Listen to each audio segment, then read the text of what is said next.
Good morning.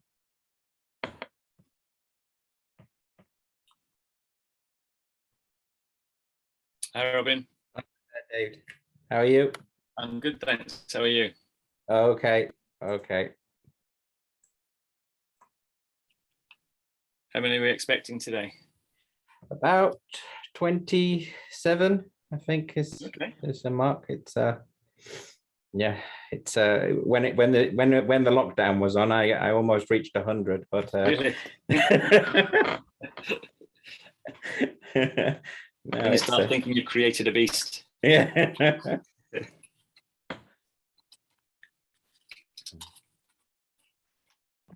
Good Morning, Caroline. How are you? Okay, you? Long time. Yeah, I know. Sorry, I've given up my other job, so I'm like full time on the business now. So it's like, yes, I have time. Yes. Morning, all. I say I have time, probably not, but Morning, Cameron. Morning, Greg. Good morning, Robin. How are you? Morning, Ian. Good morning, Robin. How are you? Okay, you? Yeah, not bad. Long time no see. Yes. I've seen you being busy. Down with our old friends in Torquay, but yes, very busy. You too? Yeah. I've had since it's calmed down now, but I had a pretty busy time since last July. So now it's just taking a bit of a rest, really. I mean, likewise, which we mustn't complain, really. After the previous year being pretty quiet. Yeah. Morning, Austin. Morning, Robin. How the devil are you? Hecky, and they're just here as usual. Taking along. Yes. Well, I'm off my sick bed. So Yeah. Oh well. So the COVID finally got me. After all this testing and all these tests, I finally got that HRC conference. I was gonna go, but obviously I escaped. Still it's good. No, all good this end. I've just launched a new range of products for Amenity Warehouse. Pig products. Have you ever heard of Pig? It's an American company. No. They started off with industrial, cleaning up messes in industrial circumstances. But we launched yesterday, spill kits for hospitality. So i.e. if someone spills a drink, rather than trying to fill for a mop, it'd be great if you have a sheet of this special stuff that you just put it down and it just goes and just sucks it all up. And spill kits and some new hard-wearing floor grip. It's called Grippy Mat, so it replaces the rubber back mats that you rent, and you can put it in where you want it and how you do it. So some clever stuff. Austin, would you? But I don't know if you sort of area thing. I do allergen training, and we was talking to baristas last week, and we were talking about the throwaway cloth. So basically, when someone's cleaning a nozzle or whatever at the ends for allergen, like for soya milk, etc., they should be cleaning it with a throwaway cloth. And they're saying that the blue paper towel cloth is too thin because obviously the nozzles are hot. Any other suggestions of throwaway cloths that might be a bit thicker that they can use? You can buy thicker versions. It's just mostly people go for the cheaper stuff. There are, you can get multiple ply versions. I know when I was at business development at Bunzl, we had 28 grades of blue roll. Oh, really? Oh, okay. I've only seen one. You may not find, it may be just because they're just using the thin stuff. There is thicker stuff, there's always thicker stuff. Okay. It's just not very popular selling because it's more expensive. Yeah, I think perhaps what they need to do is have two ends or whatever, maybe the cheaper end at one end and have the thicker. Yeah, available for them. That's not going to last for long though. They'll end up using, they'll all like the thick stuff. Yeah. But you can get dispensers and positions, places where it's done so that you don't cross. Yeah.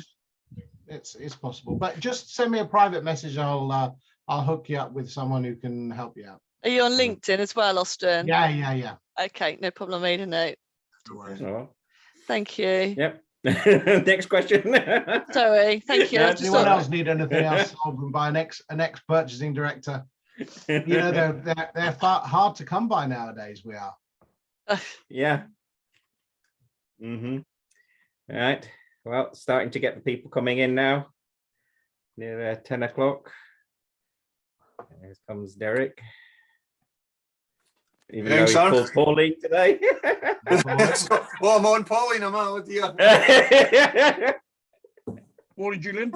That's usually on our Saturday as well. Your alter ego. I can assure you that's my wife. Yeah. Morning, Julian. Morning, Caroline. How are we doing? How's everybody? Doing well. Thanks. Great, thank you. Good. Morning all. I am in the background, but I'm on the train, so I've got my camera off. Yeah, good. Right then, well, 10 o'clock, another forum. Glad to see everybody here. Can see a couple more entering. Just a quick one. Austin, how is the supply chain getting on these days in general? Have you got any updates? I can see the queues at Dover going out, but I can't see any coming in. No, I mean, the whole point is everyone's got difficult discussions every day. I mean, my concern for most people who are dealing with either buying from the supply chain or selling into the hospitality industry is it's almost a difficult discussion every day. And so back when in the years ago when I was buying stuff, you'd have a difficult discussion once a month, maybe. Now you're having a difficult discussion every day. So people are getting a bit punch drunk with it. There's a lot of nodding and accepting, where sometimes there should be a bit more challenging, but you can understand why, because if it's someone else is this the next day, all I would say, the number one advice we're giving at the moment is just take a step back and research and reassess what you deem to be the value of something to you, as opposed to worrying about the price it was 6 months ago. Because if the price has changed dramatically, fine, that could be through fair market economics, but you have to reassess the value it is to you and the value to your customers. Mm-hmm. Good advice indeed. Excellent. Right, well, we'll head into our first presentation for today, all about robotics and how it can help our industry. So I'll hand over to David Ramson. Just let me access to share. There we go. And over to you. Perfect. Thanks very much, Robin, and good morning to everybody. Thanks for allowing me to come along this morning and talk to you about robotics in the service industry, or in front of house service in particular. Just a little bit about how I'm involved in this project and what we're doing. Is I along with my wife, have been working with a Chinese restaurant chain for around about 10 years on their marketing. And it was a Chinese buffet chain up in the northwest of England. There were 14 restaurants at one point, went down to about 9. And obviously over the COVID period, they had to totally change their operation. They no longer could they operate as a buffet. They had to move to a table service. So they developed an app to order from the table, so people could remain seated and order their dishes, but they wanted to retain the buffet style of eat as much as you like type of thing in whatever order you like. So you could order the dishes, you could start with dessert if you wanted, and then go to soup and all that sort of thing. But the fact was, it was a sort of a table service. But that changed their front of house operation dramatically, as you can imagine. They were what were previously table clearers now became table servers. And so they needed to increase and train their front of house staff considerably to manage the operation, which would have been all right if the availability to staff was there. And I think, I'm sure that you'll have had this problem yourself. I mean, we were at HRC last week. I heard you mention that one, Austin, and we were at Northern Restaurant and Bar the week before, not last week, the week before that, and then the week before that. And virtually every conversation we had people are saying, oh, staff, yeah, just can't get staff, and staff became the issue.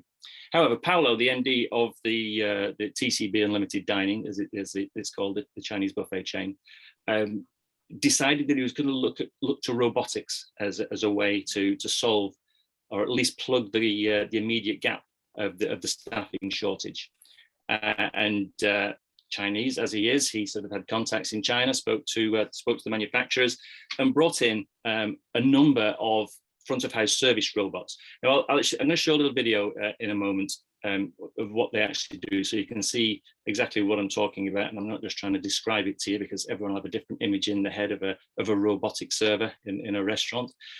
But just to sort of cut a long story short, they introduced the robots into 2 of their restaurants, and now they've got 14 robots operating across 5 of their restaurants, which are operating fully and very successfully. And his comment, probably just before Christmas, was that it was the best thing that they've ever done. And so he decided to form a new company called Hutech Robotics. He's called Paolo Hu, so Hutech Robotics. And we're now importing and distributing the robots. And relatively new company, but the concept isn't new. Obviously, we've been using the robots ourselves, and so know how well they work. We're sort of very conversant with them, with the little quirks and their ways.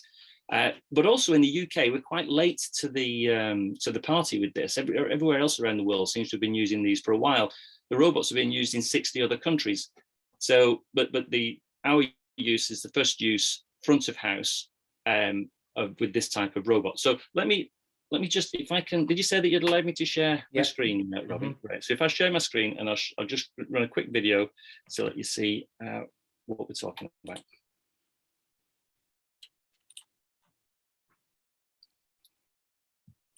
Can everybody see that?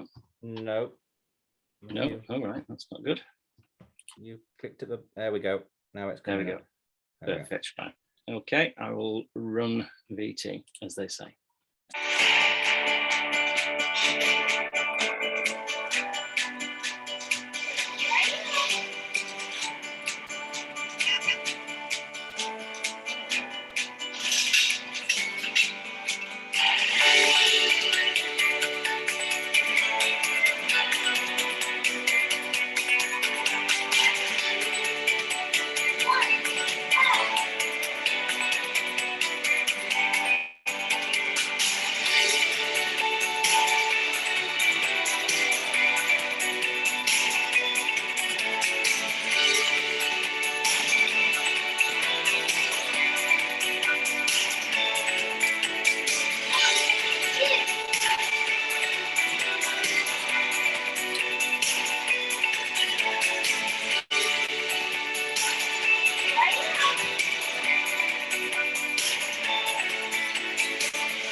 So I'll stop sharing the screen.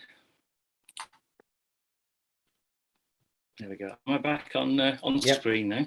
Cool, perfect. So that's BellaBot, as it's called. There's a small family of robots. There's Bella, which is that one that we showed you there, which is programmed to recognize the restaurant and go to certain tables. So it can go to any position, but obviously in a restaurant, you're gonna sort of take it to a particular position alongside a table, so that the order can be taken either manually, as it would traditionally be done by a waiter or waitress, or as in with the Chinese buffet, it's on the app. The order goes through to the kitchen, the order gets put together and then gets put onto whichever tray is relevant to the table. So you can do multiple drops at a time. So there are 4 trays on there. We tend to only use the top 3 trays because the bottom one's a bit low for food.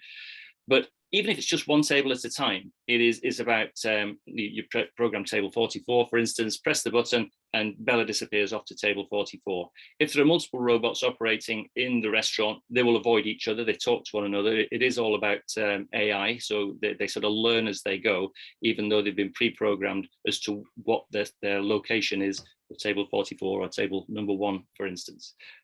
As you can imagine, the comments that we've had about this, and you know, I was skeptical when I first saw them. I thought, I'm not sure about this, whether the UK is ready for it. But as I've got further into it, and we've sort of been now to the 2 exhibitions and spoken to an awful lot of people in restaurants, in hotels, and in other applications, because there are lots of applications for this robot. The first thing that people say is, oh, it's going to do away with people's jobs. Well, that's if you've got the staff in the first place. It'd be one of those things where it might sort of take 1 or 2 people's jobs. But where you've got a staffing shortage, it's a real simple and quick solution to that shortage. And it actually enhances the operation and helps the front of house staff rather than replacing them. You know, in the respect that it's a great runner between kitchen, servery, and the tables, or even just to the restaurant. But it takes the legwork out of that running backwards and forwards. At Northern Restaurants and Bar a couple of weeks ago, there's an elderly guy came on the stand, and he was actually making cider at the time. He was just sort of interested in that. He said, I started years ago in a hotel in London as a commis de range.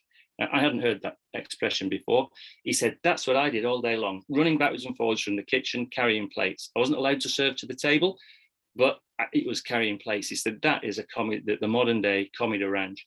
So, and that sort of sparked my interest even more. I thought, yeah, actually, he's absolutely right there. It's not about, and you know, we knew it wasn't about always serving to tables. As you saw there at the Chinese buffet, the robot actually went directly to the table and the customers took the food off themselves. Obviously, that doesn't have to be the way. There are other people that will allow the robot to go so far into the restaurant. I was in a hotel a few weeks ago, and the distance between the kitchen and the restaurant was about 50 or 60 yards. And that was across a ballroom. And it was a journey that every waiter or waitress had to make with their tray or sort of numbers of plates or whatever, every time somebody wanted something at the table.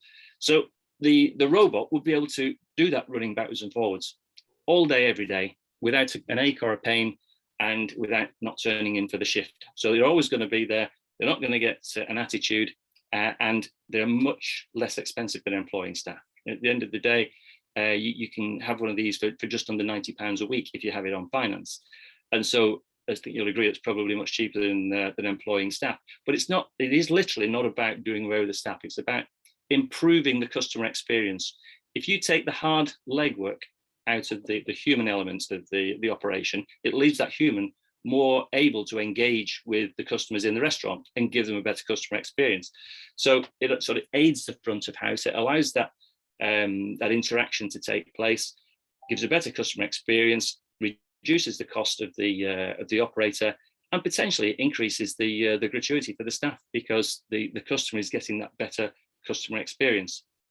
So that's the sort of the basis of the BellaBot operation. There are a couple more variants on that. There's a KettyBot, which is slightly smaller and has a screen on the front where you can play promotions and offers as it does its job. But it's only got 2 trays on. And a thing called a HolaBot, which is a bigger, slightly bigger version. It's not much bigger, but it is more robust, and it's designed to collect the dirties from the tables. And again, you know, one of those situations where if you've got half a dozen tables that need clearing, there's a lot of running backwards and forwards to the kitchen if you don't use a trolley. And with this, the HolaBot can be paged to a table. So the front of house staff member is at table 44. It just uses an app to page it. HolaBot comes running out, comes to table 44. You load it up with the dirties. You could then go to another table and another table, and then press the button, and it disappears off back to the pot wash. So it's about taking all the hard work and the legwork and the graft out of hospitality, out of front of house service hospitality. And a lot of conversations that I've had recently have been around that. Well, people don't want to do that job because it's hard work. Yeah, maybe that's part of the reason that they don't want to do the running backwards and forwards and the long hours. If you can make that job easier, you might attract more and better people back into the industry to improve the service all round. So Hutech Robotics are providing these robots. We can supply them as a one-off sale or on a finance proposition, and they're going into lots of different operations around the country. And I just wanted to. I had a conversation with Robin, and he invited me to come and talk to you, and it was great to have this opportunity just to put that to you and really see what your thoughts are and get your feedback on it, because obviously, you know, it is new to the country. You're not seeing them in very many places at the moment, but there are. They are starting to pop up now, and we will see them more and more. I was actually reading an article last night from a German supplier, a German magazine, a Hoteliers magazine, saying that in Germany, the hotels are looking more and more into robotics and how they can bring robotics into different aspects of the operation. So I think it's not something that's going away. It's here to stay, and we're going to be at the forefront of it. So thanks for that. And any questions I'd like to take? Yep. What's the outright cost of purchasing one? 9,990 plus VAT, so just under the £10,000. Yeah. Okay. Thanks. Okay, Aidan. Yeah. So two questions. So one is, in terms of like running for drinks, if you put, say, I don't know, like a tray with four pints of beer on, yep, how much spillage do you get? Does it work for that? Is there spillage? You can vary the speed of the robots from 0.5 meter per second to 1.5 meters per second. So depending on your floor, if you've got a nice smooth floor, you can make them go a little bit faster. If you've got a lump or a ridge, it will actually cope with a ridge of up to 2 centimeters. So if you've got a sort of a small threshold in a door, it would overcome that. Or if you're going from a hard surface to a carpet, for instance, and there is a carpet rail between the two, it won't be a problem. But obviously, if you send it over there quickly with drinks on board, potentially you're going to get spillage. So it's about calibrating it to your operation, really. And then, I mean, obviously related to that is obviously, if you think about sort of a lot of boutique type hotels, yep, there's a lot of sort of idiosyncratic steps and things like that. Does that mean you need to sort of put, I don't know, ramps in, or what's the solution look like for places who've adopted them there? Yeah, absolutely. That was a lot of the conversations that I had at HRC, where we've got steps, but we're actually going to be refurbishing the restaurants at some point. It's about, if there are steps, it can't cope with steps. I mean, there's no sort of there's no way around that one. I did tell somebody at the exhibition that it did have a hover mode and it could sort of go up the steps, but that was it won't cope with steps. But if you've got a larger area which is flat, where it could operate, that's fine. If immediately as you come out of the kitchen or sort of partway between the kitchen and the restaurant, there's a step, it can't cope with that. But it is something to consider for refurbishing. It will cope with ramps. So if you've got like the wheelchair ramps, these sort of accessibility ramps, it can cope with that sort of thing. And so it's about designing your restaurant to work in that way if it currently doesn't. Super. Thanks, David. Thank you. Julian. David, this sparks back thinking of steps. The Daleks managed to get around steps somehow, I think. So there's possibly something in there. I'm not sure. But on a more serious note, your drinks, your food arrive, and you've forgotten something. You wanted something. It's the wrong order. Something like that.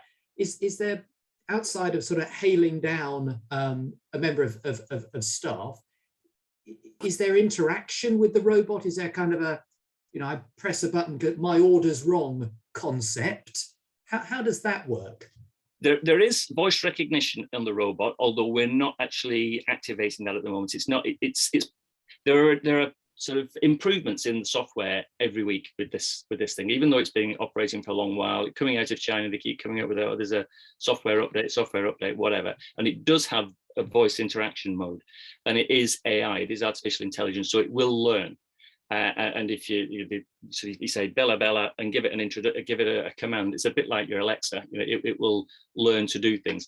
It isn't quite as sophisticated as to say, I've only got one fork, and it'll sort of go and bring you another fork. But what we have done there is we've left the humans on the floor to be able to be held down a lot easier, rather than trying to hail down somebody hurtling past with a tray or going back to the kitchen to get the next load coming out. So if you've got your front of house staff actually operating on the restaurant floor, able to deal with the emotional or the sort of the unforeseen issues, the robots are there to do the daily and the mundane, not really interacting at this point with the slightly off skew. And I think that's a key point in it, isn't it? I mean, it's like when they brought out the apps during COVID, and people said, oh, that's going to replace the waiters. And I said, not really, because some people still want the human interaction. It's just what Absolutely. You're doing is you're freeing up people to actually give interaction, rather than be running around like an idiot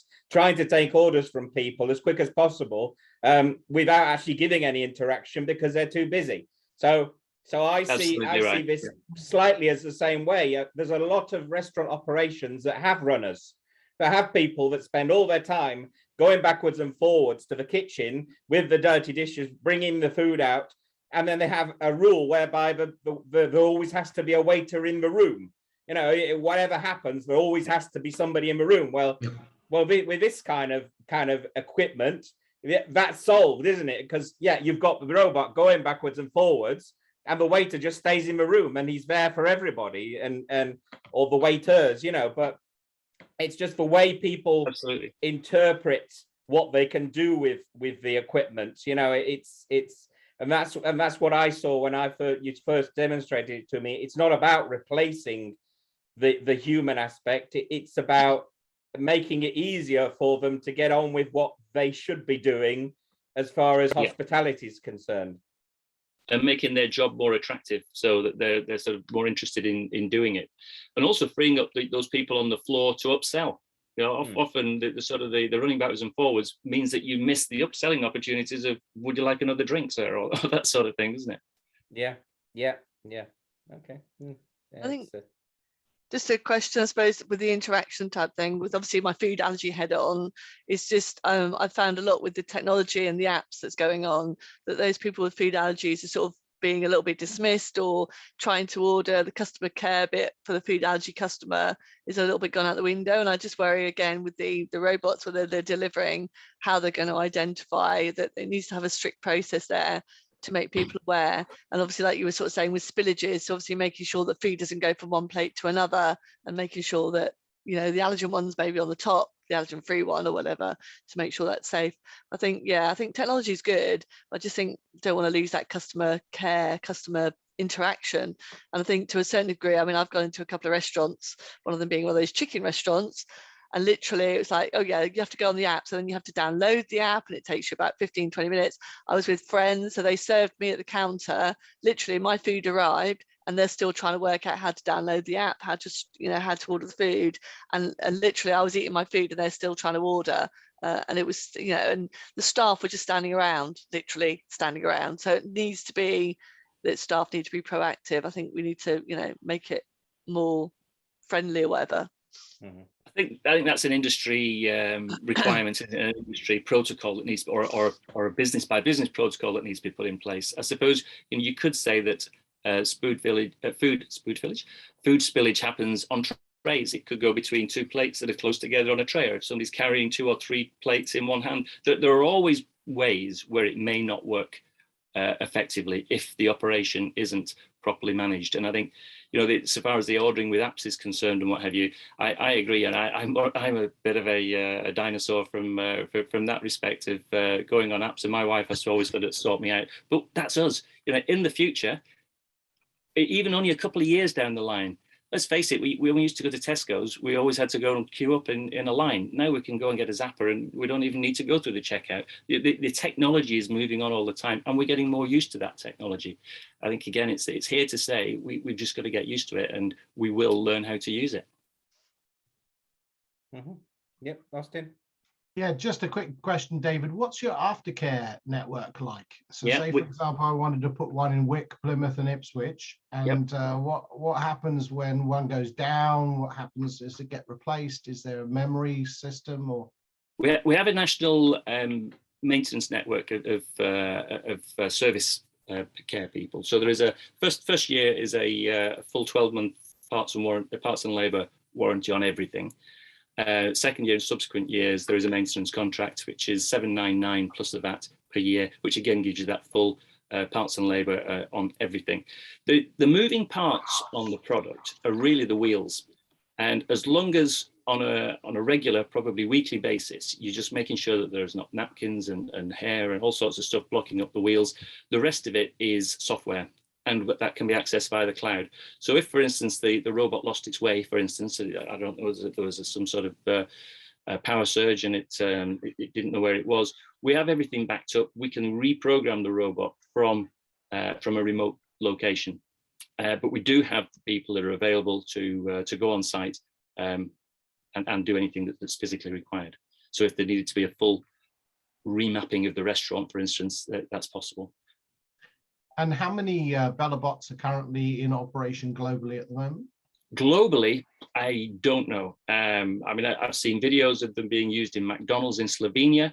I've seen them in hotels in Russia, China, they're everywhere. Singapore, they're everywhere. In Holland, they're in fast food places. We've got about 20 to 30 units out at the moment. It's difficult to say at the moment. There's a lot happening as post HRC, where there are people taking them in as we speak, or they're being delivered in these weeks after the exhibition. So there are places in London and some smaller restaurants as well, which surprised me. Smaller restaurants who have seen the value in the attraction of it, because let alone its practicality and its sort of cost saving, it's a great attraction at this point. So the early adopters are really sort of benefiting from people saying, "Oh, I want to come to the restaurant with a robot."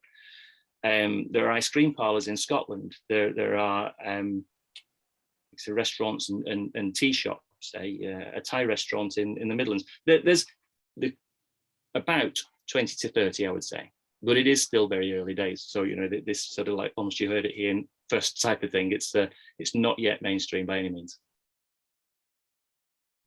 Okay.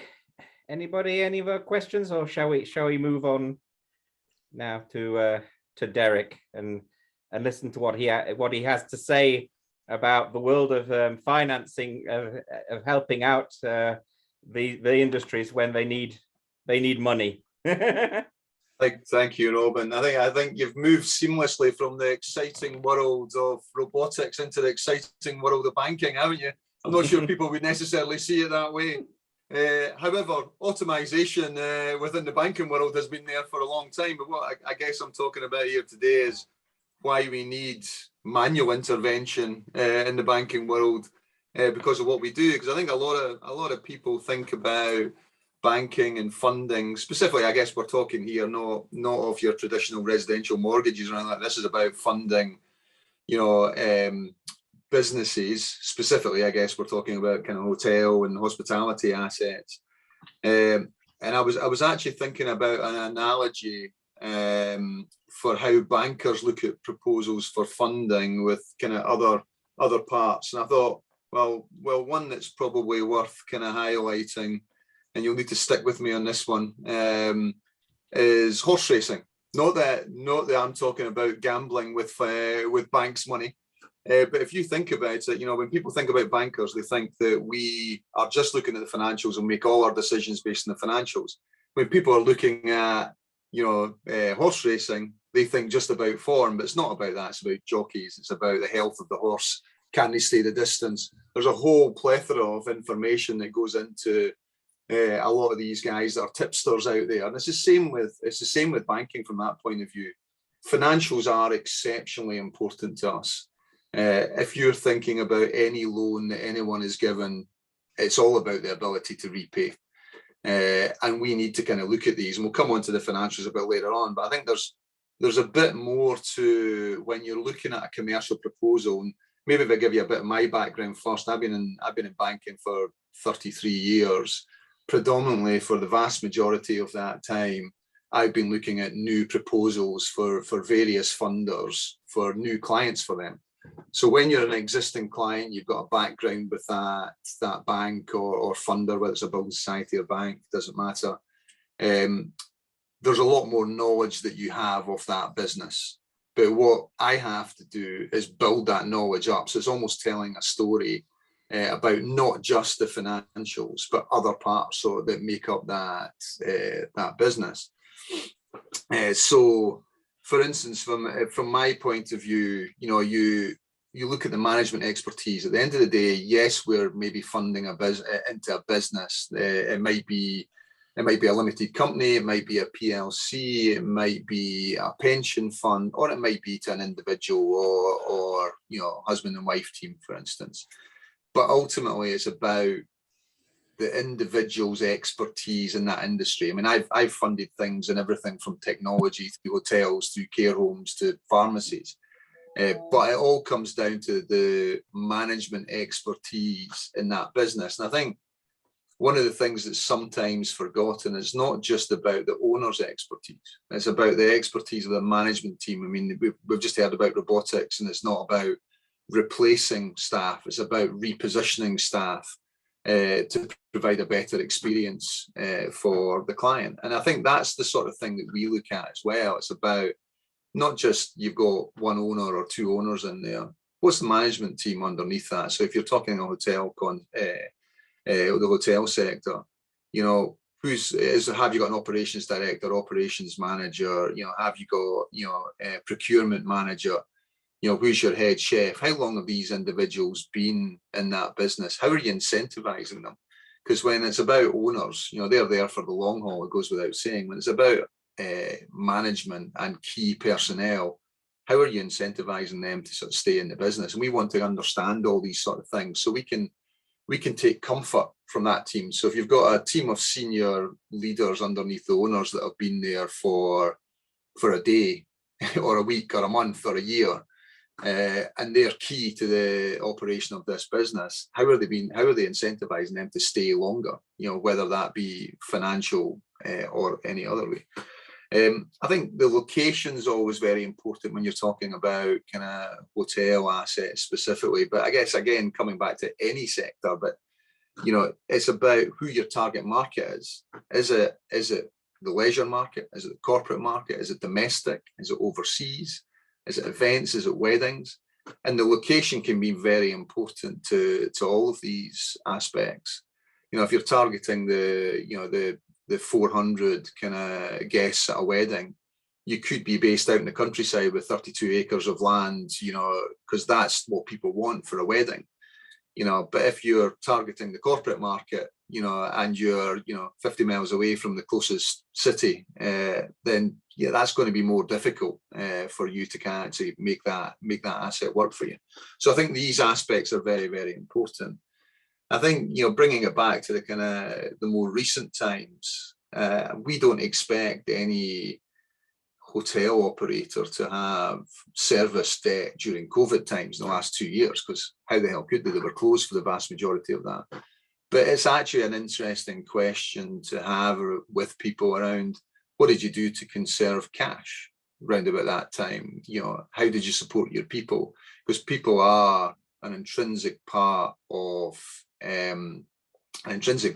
any business, and in this sector at this moment in time, you know, the one thing we get fed back from every single, you know, customer we speak to in the hotel and hospitality space is that people are hard to come by. It's very, very difficult to recruit. You know, people left the industry because they couldn't afford to live off furlough and went into other industries, and trying to get them back in is difficult. Brexit's caused a massive issue. So I think, you know, understanding, you know, what people did during COVID to retain your staff or incentivize your staff, and then, you know, they've come back and they've hit the ground running. Because I think the other thing, so we'll come on to the financials in a second, is that, you know, there's been a big boom back in the industry from the staycation marketplace, and you know what people are doing to retain these people and bring them back in. What marketing, what incentive are they giving people to kind of stay, come back to them? Because I think a lot of people expect, you know, that when the overseas market kind of really kicks in, that there's going to be a little bit of a kind of fallback, and there possibly will be, and there probably will be. But then it's about, you know, kind of how can you maintain a level that's probably higher than pre-COVID, but maybe not quite as high as that kind of bounce back that people had once everything started to open up again. So we ask the questions around that, really, to understand, you know, what the borrower is kind of doing around these aspects. But financials are important. I think we, more so than ever, we need to understand how a business was trading pre-COVID. So you're looking at the historic position of that business. You want to understand kind of how they've done since, you know, the industry opened back up again. So you're looking at that management information to give you an understanding of that. And we obviously, I mean, at the end of the day, the historics and the current position is very important, but that won't repay the debt. It's about the future and how the individuals anticipate being able to operate in the future and what the financial performance will look like. However, kind of saying that with a set of projections, I've never seen a set of projections that shows that something's not going to work. You know, at the end of the day, they're there for a reason. They're there to kind of help support people like me in making a positive decision. So you always expect the projections to show a positive position, but you know, that comes down to kind of discussion and interrogation and how that varies from the historic position, specifically pre-COVID. As I say, because we know that COVID's going to be very different. But you know, we want to look at things that when you come down to the numbers and you kind of start to kind of build your understanding of it, we want to understand how that mix of income is. I mean, is it entirely a room-led asset that we've been looking to fund, or is there a mix of, you know, F&B, rooms, events, leisure club? You know, how is that all broken down? We like to see the kind of sort of, you know, the different streams of income, and that's not always shown in the historic accounts, but you usually tend to get that within good quality management information.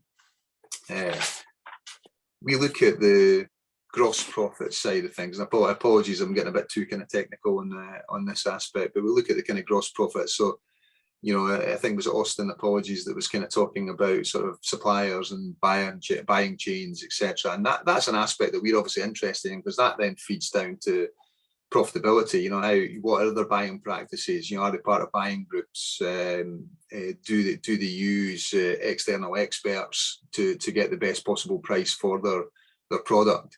And that shines through in a number, but then we want to break down that number and understand actually, you know, how that works, if they've achieved an exceptionally positive position, how they've managed to achieve that, you know, who they're working with, etc. So we want to have these conversations.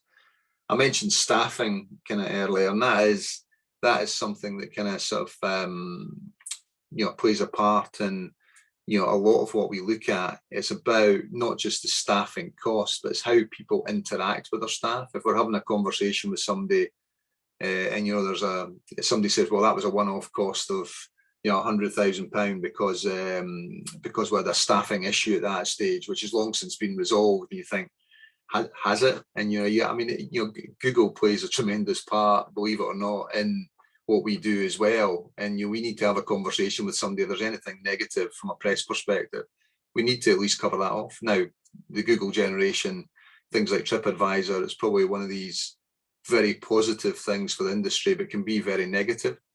Because probably, you know, for every one person that puts a positive comment up, there's probably going to be a couple that puts a negative comment up. And that's absolutely fine and understandable. And we just need to kind of understand if there is a customer experience or a staffing issue, you know, what the management team are doing about that. And that's something that we have kind of detailed conversations when we're looking at any funding kind of for hotel assets. And I think the big thing for the hotel sector, if you kind of look at TripAdvisor in the comments, the amount of time you would probably put a big circle around the word tired. I think a lot of people use that expression when kind of looking at the hotel industry with a negative lens on it. They'll say the asset was a bit tired, you know, it could do with some upgrading. So we want to understand what the likely spend is. You know, it's one of these, it's a real balance when you're looking at a lending proposition between the ability for a business to kind of repay the debt and actually the amount that they need to spend to keep their asset relevant, current, up to date, and you know, somewhere that people want to continue to visit time and time again. So I think that plays a fundamental part in a lot of our conversations around, you know, the capital expenditure that you anticipate making in the coming 3, 5, 7, 10 years within the business, and how that's going to be funded. And often that comes from kind of cash flow from the successful operation of the business. And you know, other aspects that we look at are not just the remuneration of staff, it's the remuneration of the owners. You know, at the end of the day, nobody owns, you know, a hotel asset, you know, hoping to make no money out of it whatsoever, but just how do they expect to be remunerated? What are they looking for over the next 3, 5, 10 years? What's their aspirations for their business? Are they looking to sell over that period? So I think without rambling on too far, Robin, what I'm trying to, I guess, kind of sort of, you know, say to people is the financials are very important. The early conversations I have with people is more around these softer aspects, because the financials are kind of a given. Because if it doesn't work from a financial point of view, there's probably no point in somebody picking up the phone to me because there is no point if it's not going to repay the debt. But it's about the other aspects, about understanding. So there can be, opportunities that come across my desk that initially you look at and go, that'll never work. But actually, once you get under the skin of it and understand what a business has done over the last 3 to 5 years to position their hotel in the marketplace to succeed for the next 10 to 20 years, actually all of a sudden that makes that a very exciting proposition and one that we are interested in. And that's one where I just drew down funds yesterday. It was exactly that. They've spent 8 to 10 years of getting, so sometimes it does take that long to get their asset and their business ready to hit the ground and actually make a huge success. And we can now see through bookings that they've got for the industry, the part of the industry they work in, that they have got 3 to 5 years basically booked out and ready to go for their asset. So I think, I guess, Robin, you wanted me to kind of sort of bring to life a little bit about, what we look at. And I'm no different. I work with Cumberland Building Society, but I've worked with a number of funders, and my attitude towards looking at a proposal and the ability to fund that business and that asset and against the expertise of these people has not changed over the last 33 years. It's still exactly the same as it's always been. And speaking to my kind of colleagues that work in the industry, they do a very similar role to what I do. That's what we are here for. That's why automation in our industry is different when you're looking for a personal loan and you're credit scoring someone and that's it. And the computer either says yes or says no. There's a lot of manual intervention with any requirement to fund a commercial business. And long may that continue, so I can continue in a role for a number of years to come. But certainly, I think the manual intervention is very important for most people, because I think if you took a proposal and sent it directly to an underwriting team and asked them, would you fund that? A lot of time they would say no. You need a little bit of positioning of that with them so they understand exactly where the owners are coming from and how successful the asset has been and how it's set up for the future. So I think that's probably enough from me, Robin. I'm quite happy to kind of take any questions. I say it's not as exciting as the robotic industry. I can't claim it is one of the oldest professions out there, but more than happy to take any questions. Forum that I'm on, and they've just had a presentation from a guy. Anybody got any questions? Julian, you're on mute. That better? Well, yeah. Arguably. Someone pointed out that somewhere else I'm often best when I'm on mute, but that's another matter. It's there's a lot of businesses out there that are coming out of all of this last couple of years saddled with extra debt. None of it being their own fault. I just wonder what the views are on that, because all of a sudden this can affect loan to value positions.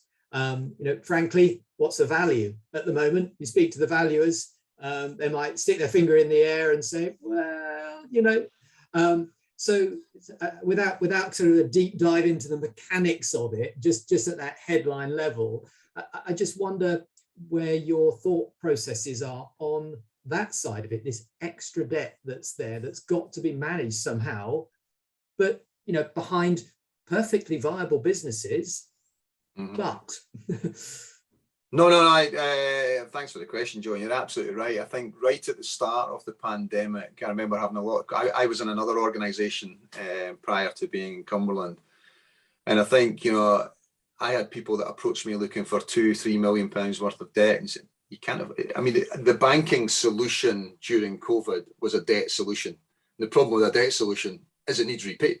Yeah. The other difficulty with the CBIL solution specifically, so the Coronavirus Business Interruption Loan Scheme that I'm sure a few people have come across, it was for most funders a short-term repayment facility, and that's the biggest difficulty for this industry. Is used to, because we've got significant values and assets, you're used to a longer term, whether that's 15-20 years kind of repayment period over that debt. But with the CBILS facilities, it was, you got your first year, which was your core year of paying nothing, which was fantastic. Then you got to repay it all over 5 years, which was going to have a massive impact in cash flow. So I mentioned a deal that I just kind of drew down yesterday, and I guess that business has bounced back very well, and we took a view based on how it's doing now and really about the future. But we repositioned, so we had to repay that CBILS facility as part of the refinance of that business over to us. But that debt was then stretched out over that kind of 15-year period, which is the industry is more accustomed to. So some of it, I'm not saying we do that on every occasion, because some of it was down to timing. So if somebody bought an asset with putting 30% down in January 2020, and all of a sudden they needed 500,000 or £1 million of CBILS, and it took it to that 80% loan to value, that's going to be a more difficult position until we can see sort of debt reduction. It's going to be a more difficult position, because ultimately LTV is important and always will be for a lender, but they don't want to take control of an asset. We don't know how to run an asset. We don't have any of the first clue as bankers how to operate a hotel, a guest house, a lodge park. No idea. We want to see the cash flow of that business servicing the debt. And I think if LTV is taken, as a pointer that, people aren't over gearing or taking on too much debt for that asset. But if they are at 80% loan to value, it's a bit like doing a 95% mortgage on a residential mortgage. Okay, you're kind of stretching the repayments out, but it's going to come under a little bit of financial strain the more debt you're taking on. So there will be instances where somebody, through no fault of their own, has taken on more debt, and they will just have to take a little bit of time to sort of work their way out of that. And some won't, and that's to be perfectly honest with you. Through no fault of the industries, there will be some casualties. I think it's inevitable, just because of a debt burden that was taken on during a very difficult time for the industry. Yeah. I think the early 90s proved that the banks and the lenders couldn't run hotels, didn't want to run hotels, even though they took them all back pretty much during that initial time. And then come 2008, 9, 10, realized they didn't want to do it then. So they certainly don't want to do it now. So it is an interesting position, without a doubt. But look, that's great. Thanks, Derek. Appreciate it. Thank you. No problem. Thank you. I think I've found, talking to Derek, I think it's all about the business plan, isn't it?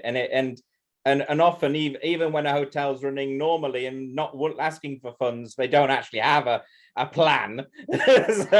So when they actually have to ask for money, it's almost like a shock of actually trying to understand their own business to be able to put that thing forward as a viable option.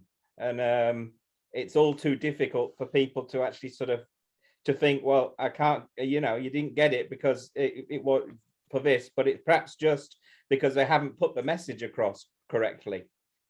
Yeah, and I think you're absolutely spot on. I mean, there's an easy, all entrepreneurs, all business owners, you tend to find that they love to talk about their business, which is great. But it's asking a basic question, how is business going? How are you finding it? And then just seeing how they articulate how business is going. It's actually, it's the age-old thing that your mother always told you, you got two of these and one of these, and it's very true. I want to listen more than I want to talk when I'm talking to somebody who's a business owner, because I'm wanting to understand exactly what they are seeing within their specific geography, asset, business, so I can understand it more, and hopefully can add some value as we're going along during the kind of conversation, and ultimately, obviously, provide them with the funding that they need for growth or stability, whatever that is they're looking for. But you're right. I think having that conversation, and sometimes it's not a formalized business plan, but it's just getting their thoughts out of their head as to where they see the business now, where they see it going, what have been the challenges before. It's all these things we'd expect. You and I, Robin, we'd expect to see in a formal business plan, but people don't always want to actually kind of pull that together, and that's fine. I can kind of take notes from a conversation, same as the next man, but I think it's if somebody can verbalize that, it makes kind of tremendous. I mean, ultimately, I'm here as a storyteller. My role is to kind of position this proposal that we have as a funder in front of our underwriters for them to say yes to.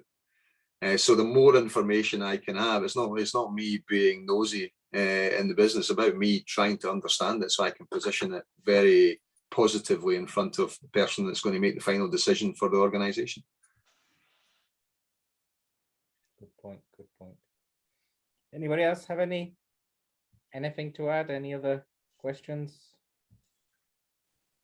No. Okay. Well, thank you very much, Derek. That was You're welcome. very, very interesting and very useful, I'm sure, for many. So we're at just a few minutes before the end of the hour now. I think we can call it a day. So many thanks to everybody for joining us. Look forward to seeing you again in another month's time, and hope to have something something as interesting to add to the meetings then.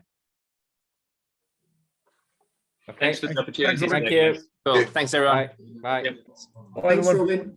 All the best. Thanks, Robin. Bye.